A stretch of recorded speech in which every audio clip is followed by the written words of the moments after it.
দ্বাদশ শ্রেণী বাংলা 2025 ব্যাকরণ ছোট প্রশ্ন। শৈলী বিজ্ঞান বলতে কি বোঝো? প্রত্যয় কাকে বলে? গুচ্ছধ্বনি কাকে বলে? বাংলায় গুচ্ছধ্বনির সংখ্যা কত?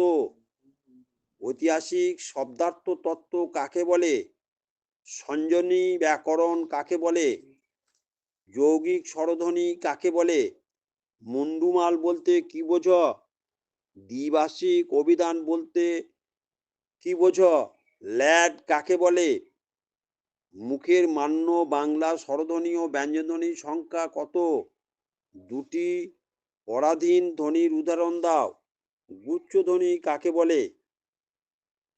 প্যারল কাকে বলে? ডিকশনারি শব্দটি কবে কোথায় পাওয়া যায়? শেষে একটা বলি, ল্যাশ কাকে বলে? এটাকেও করতে হবে।